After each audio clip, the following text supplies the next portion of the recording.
আমার নাম শুনেছেন যে ওই মেয়েটা আসবে, আপনার কি মনে হয়েছে? আমার এই মুখমণ্ডলটা মনে পড়েছে।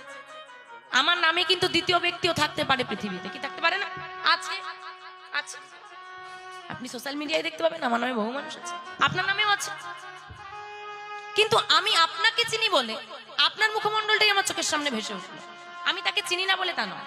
আমার নামে যদি আপনি অন্য কাউকে চেনেন, তারও মুখমণ্ডল আপনার মনে পড়তে পারে।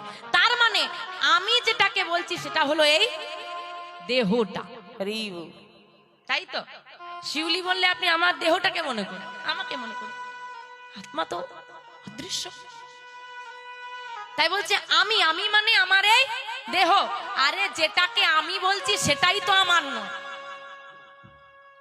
আমি যেটাকে বলছি সেটাই তো আমার নয়। দেহটা আমার ধার করে আনা দেহ আমার। আমি খাওয়া দাওয়া করছি বলে শরীরে বল পাচ্ছি, আমি যত্ন করছি বলে শরীরটা পরিষ্কার আছে। অদ্ভুত বিষয়, লোকের জিনিসকে যত্ন করে রেখেছি, যদি সে বলে এক্ষুনি আমার দেহটা রিটার্ন লাগবে, এক্ষুনি দিতে হবে, এইখানে বসেই ফেরত দিয়ে দিতে হবে। বাড়ি যাই, সবার সঙ্গে একটু দেখা করে নি, তারপর ফেরত দেব, এক সেকেন্ড সময় এক্ষুনি চাই। মানে আপনি কাউকে টাকা ধার দিয়ে যদি বলেন দাদা ফেরত দাও, সে বলবে দুদিন পরে দেব। কিন্তু আপনি এমন একজনের কাছ থেকে ধার নিয়ে এসেছে, সে যদি বলে আমার এক্ষুনি লাগবে, তো এই মুহূর্তেই তার লাগবে।